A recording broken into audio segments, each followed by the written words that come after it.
আসসালামু আলাইকুম সবাইকে। আজকে তৈরি করব মোমো। গরম গরম মোমো আমাদের সবার পছন্দের।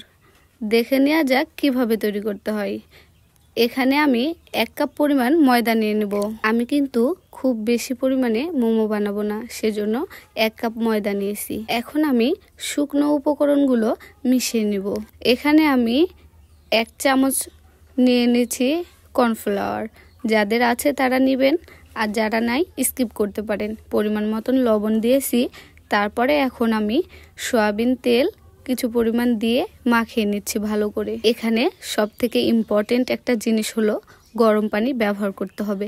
আমি এখানে ফুটন্ত গরম পানি দিয়ে আটাটা খুব ভালো করে মাখিয়ে নিলাম। তো আটার একটা ড্রো তৈরি হয়ে গেছে। এই ড্রোটা আমি খুব ভালো করে এখন ঢেকে কিছুক্ষণ রেস্টে রাখবো। কিছুক্ষণ বলতেও 2 থেকে 1 ঘন্টা রেস্টে রেখে দেবো। তারপরে এখন আমি ভিতরে ড্রোটা তৈরি করতে এখন আমি 2 পিস গরুর মাংস নিয়েছি। এখন গরুর মাংসটা সুন্দর করে বেটে নেব।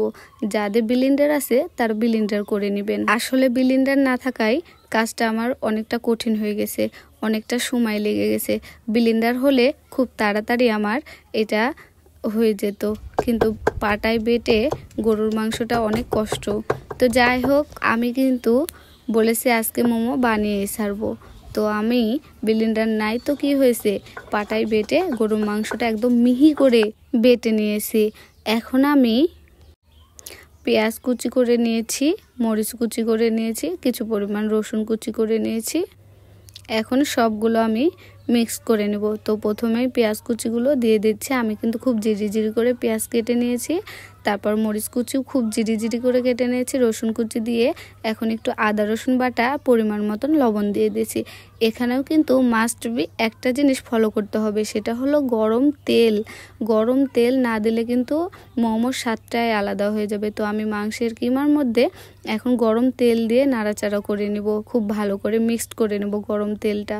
গরম তেলটা দেওয়ার পরে সুন্দর একটা ঘ্রাণ চলে আসছে, খুব সুন্দর। সব উপকরণগুলো আমি ভালো করে মিশিয়ে আমি এক সাইডে সরিয়ে রাখবো। আগে থেকে তৈরি করা ময়দার ড্রোটা নিয়ে আমি এখন গোল শেপে রুটিটা তৈরি করে নেব। আসলে আমি ছোট ছোট করে লুচির মতন করে একটা করে রুটি বানাচ্ছি না, আমি বড় করে রুটিটা বানিয়ে নিচ্ছি। কাজটা যেন বেশি কষ্টের না হয় সেজন্য। এখানে কিন্তু অনেকে ছোট ছোট লুচি করে বানাই, আমি এখানে একটাই বড় রুটি বানাচ্ছি, কারণ কেটে নেব। কোনো গ্লাস বা খাপের সাহায্যে কেটে নিলে সেটা কিন্তু খুব দ্রুত হয়ে যায়। তো আমি এই পদ্ধতিটা ইউজ করেছি। তো আমার মতন করে আপনারাও করতে পারেন। দেখতে পাচ্ছেন আমি গোল শেপে আমি এই কাচের মগটা দিয়ে কেটে নিচ্ছি। আমার কাজটা কিন্তু অনেকটাই সহজ হয়ে গেছে। তো আমি এখানে আপনাদেরকে দেখাবো, খুব একটা মোটাও করব না, খুব একটা পাতলাও করব না, একটু কিন্তু পাতলা হলে বেশি ভালো হয়। এখন আমি কিভাবে মোমোর শেপটা দিব সেটা আপনাদেরকে দেখাবো। তো আগে থেকে তৈরি করা পুরটা নিয়ে নিয়েছি, আর এই তো রুটিটা নিয়ে নিয়েছি। এখানে আমি পুরটা পরিমাণ মতন দিয়ে এখন আপনাদের তৈরি করে দেখাবো। এখানে আমি মোমোর ডিজাইনটা দেখিয়ে দিচ্ছি, আপনারা চাইলে বিভিন্ন ডিজাইনের শেপ দিতে পারেন। এখানে আমি খুব সহজ পদ্ধতিতে আপনাদেরকে দেখিয়ে দিচ্ছি। এক সাইড থেকে ঘুরিয়ে শাড়ির কুচির মতন শেপ দিয়ে দিব, পুরোটা ঘুরিয়ে ভাঁজ দিয়ে দেব। একটু খেয়াল করলেই খুব সহজভাবে দেখে নিতে পারবেন, আপনারাও বাসায় বানাতে পারবেন। আর খুব সুন্দর করে মুখটা বন্ধ করে দেবো। এভাবেই কিন্তু আমি প্রতিটা করে নেব। আবারও আপনাদেরকে দেখাই দিলাম একটা। আপনাদেরকে ভালো করে বুঝিয়ে দেওয়ার জন্য আমি কিন্তু অনেক কয়টা মোমো বানিয়ে দেখাচ্ছি। তো আমি খুব সুন্দর করে মোমোগুলো বানাচ্ছি, দেখছেন কতটা সুন্দর হচ্ছে। আমার তো বানাতেও খুব ভালো লাগছে আর দেখতেও খুব ভালো লাগছে, খেতেও তাহলে খুব ভালোই লাগবে, কারণ আমি আমার লাইফে এই ফার্স্ট মোমো খাবো, সেজন্য বলতেছি। তো আপনারা হয়তো অনেকেই অনেকবার খেয়েছেন, কিন্তু আমি প্রথমবার খাবো। তো দোকানের খাবো কেন, নিজে বানিয়ে খাবো সেই ভেবে আমি বাসায় বানাচ্ছি। তো খুব সুন্দরভাবে শেপগুলো হচ্ছে, দেখতে পাচ্ছেন খুব সুন্দর লাগছে। আমার বানাতেও কিন্তু খুব মজা লাগছে।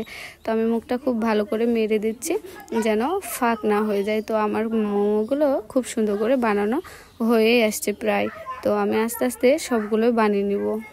তো আমি আস্তে আস্তে করে সব মোমোগুলো বানিয়ে নিয়েছি। দেখছেন কতটা সুন্দর লাগছে, আমার তো খুব সুন্দর লাগছে, মনে হচ্ছে কাঁচাই খেয়ে ফেলি, কিন্তু কাঁচা তো আর খাওয়া যাবে না। এখন আমি পরের স্টেপটা দেখাচ্ছি। আমি কিন্তু খুব সুন্দর করে মাটির চুলায় বানাচ্ছি। অনেকে গ্যাসে বানায়, অনেকে রাইস কুকারে বানায়, কিন্তু আমার কোনোটাই নাই। সেজন্য আমি খুব সুন্দর করে মাটির চুলায় আপনাদেরকে বানিয়ে দেখাচ্ছি। যারা গ্রাম অঞ্চলে থাকেন তারা কিন্তু বানাতে ভয় পাবেন, যে মোমো বানানো অনেক মানে ভয়ের কিছু কিন্তু না। এই তো মাটির চুলায় আমি কড়াই বসায় সেখানে একটা স্টিলের স্ট্যান্ড দিয়ে তার উপরে রাইস কুকারের পটটায় আমি খুব সুন্দর করে মোমোগুলো সাজিয়ে বসিয়ে দিয়েছি। এখন আমি 20 থেকে 15 মিনিট জাল করব। খুব ভালো করে জাল হয়ে গেলে আমার মোমো কিন্তু তৈরি হয়ে যাবে। তো মোমোগুলো আমি কিন্তু খুব এক্সাইটেড যে কেমন হবে। আমি এখন চিন্তায় বসে আছি, ফার্স্ট টাইম মোমো বানালাম, কেমন হচ্ছে একটু পর পর তো চেড়ে চেড়ে দেখছি, কিন্তু না 20 মিনিট পরে একদম হয়ে যাবে। সেজন্য তো আমি মানে অপেক্ষায় আছি, খুব খুব অপেক্ষায় আছি কখন যে হবে আর আমি কখন দেখতে পাবো। একটু চেক করে দেখি তো হয়েছে কি। ওয়াও, মাটির চুলায় অনেকেই কিন্তু ভয় করে। আমি কিন্তু মাটির চুলায় প্রথমবার ট্রাই করে দেখলাম। দোকানের অনেক ভেজাল থাকে, তো বাসায় সুন্দর করে মোমো বানিয়ে খেলে এটা কিন্তু স্বাস্থ্যকর হবে। তো সবাই কিন্তু একবার হলেও ট্রাই করে দেখবেন, একবার হলেও খেয়ে দেখবেন, ঠিক আছে?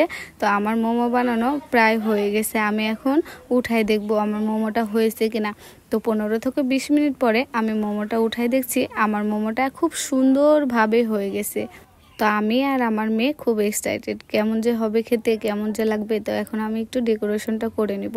তো আমি এখন একটা একটা করে চামচ দিয়ে প্লেটে উঠাই নিচ্ছি আর খুব সুন্দর করে সাজানোর চেষ্টা করছি। তো খুব সুন্দর করে সাজাচ্ছি। তো আমার মেয়ে বলছে আম্মু খাবো খাবো, আমি বলছি একটু দাঁড়াও, আমি একটু সাজিয়ে নিই, একটু ছবি তুলবো।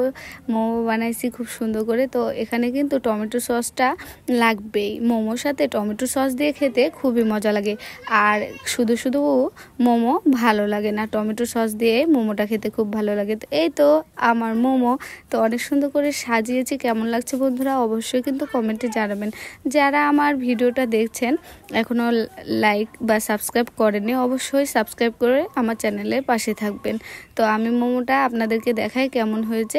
একদম পারফেক্ট হয়েছে। মাটির চুলায় যে এত সুন্দর মোমো বানানো যায় এটা আপনারা কিন্তু না ট্রাই করে বুঝতেই পারবেন না। তো এখন আমি টমেটো সস দিয়ে খেয়ে বলবো কেমন হয়েছে। তো প্রথমে একটা খেয়ে দেখি বিসমিল্লাহ বলে। বিসমিল্লাহ, সত্যি অসাধারণ, না খেলে আপনারা বুঝতে পারবেন না।